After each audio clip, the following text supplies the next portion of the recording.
What happens if the Grand Canyon suddenly had a red-headed stepchild? You would get Providence Canyon.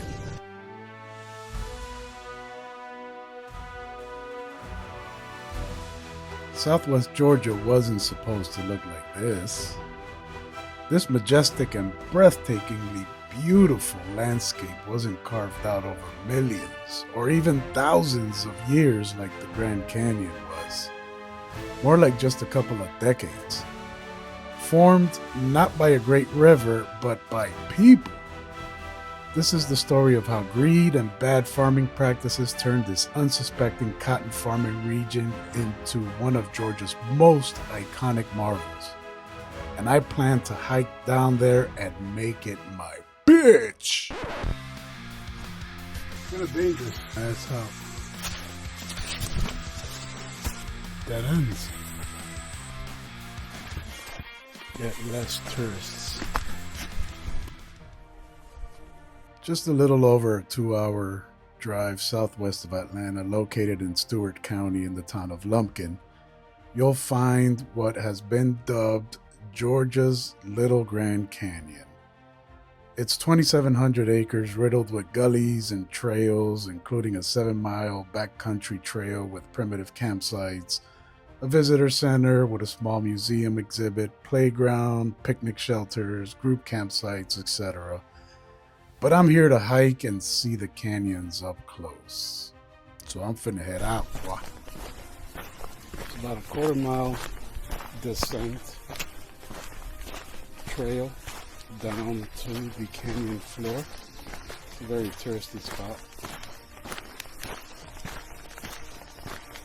So you'll see a lot of just day hikers. No packs, no water. But in the Georgia heat, it's tough. There's no water sources down there.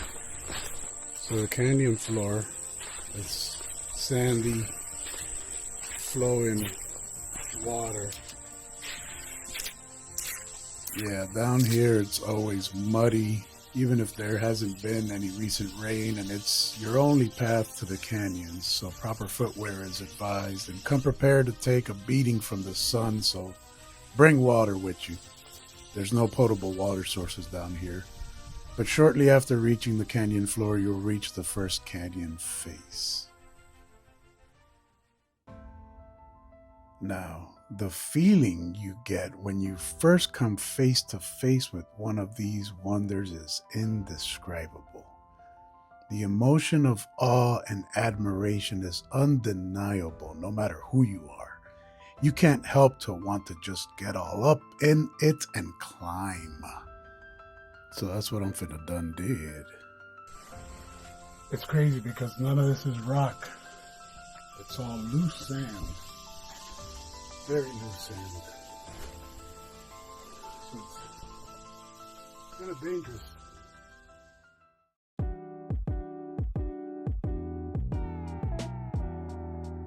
Now, at this point, I'm like a child in a toy store. Just check the swag, bruh. Look at that bop. I decide to explore every single crack and crevice I encounter. And I'm sure you could tell by my facial expression how I'm feeling about it. I traverse up and back down every trail that presents itself to me. I've been out here before multiple times, but this is the first time I come alone where I'm not held back by limitations from someone else. It's a beautiful view. But at times I still get held back whether I like it or not.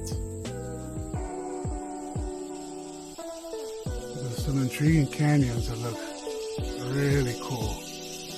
However, they got danger signs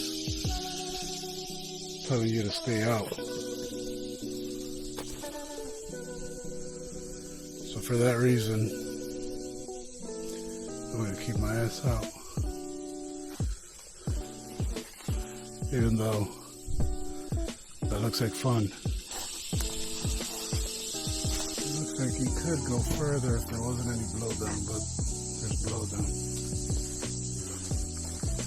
Very nice. Great success. How much?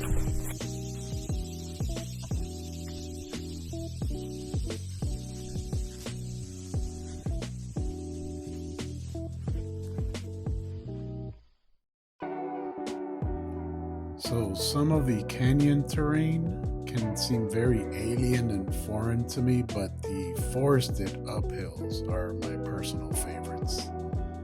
It may just be the hunter in me, but this is my comfort zone. Going uphill, nestled in the woods, that shit brings me peace. I like it a lot. So all these canyon trails end up in dead ends, up in the canyons.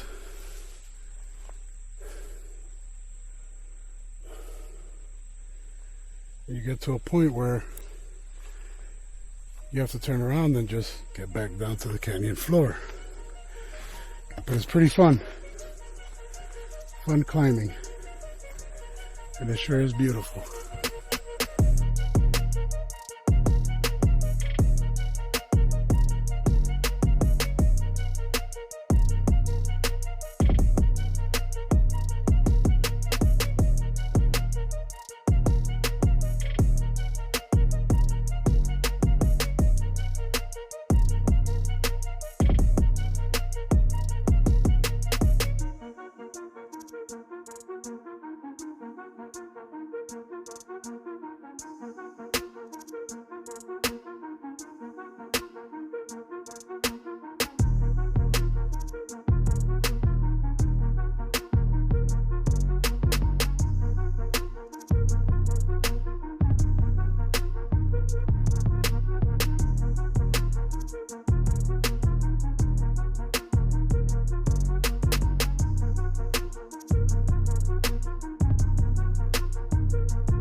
A cautionary tale. That's how the heading reads as you read about Providence Canyon's history at the trailhead. A human mistake. A man-made tragedy that Mother Nature emphasized for all to witness. In the early 1800s, poor farming practices and land management exposed the sandy sediment to the destructive power of unmanaged rainwater runoff. The Soil Conservation Act of 1935 was legislation directly correlated from what happened here. There's definitely a lesson we can all learn from this place and apply to our own lives. We all deal with mistakes and regrets, but the important thing is that we learn from these mistakes and grow. Dust ourselves off and make beauty from despair, and show off our scars with pride. Beauty from brokenness. Your mistakes, your failures, your regrets, they don't end you. They don't define you, they shape you. And from the ruins, sometimes you get timeless masterpieces. Providence Canyon taught me that my past doesn't define me, but it's in the script. And that's part of the beauty.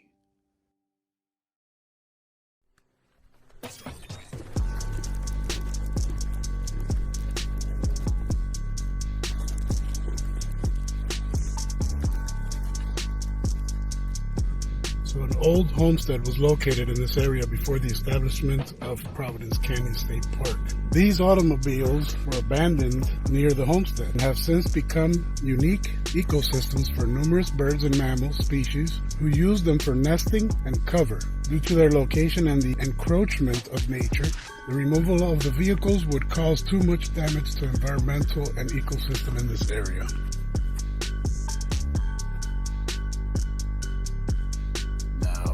This shit here is a little eerie. This is closer to the end of the trail. When you're circling around, you're looping around back to the beginning, and you're seeing all these old cars abandoned, and you can't help to think the circle of life and how people used to be settled out in these parts. And they had to just leave everything behind at some point. But it adds to the nostalgic feel that Providence Canyon gives you. Look at this little guy. Yeah, he don't want the smoke.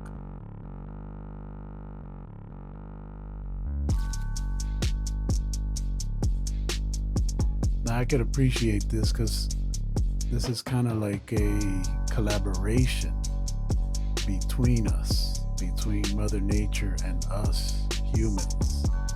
And even the graffiti, there's graffiti on these, and me being a retired graffiti artist, I could kind of appreciate it. It adds to the patina and to the rustic look. But this is a nice way to end the trail.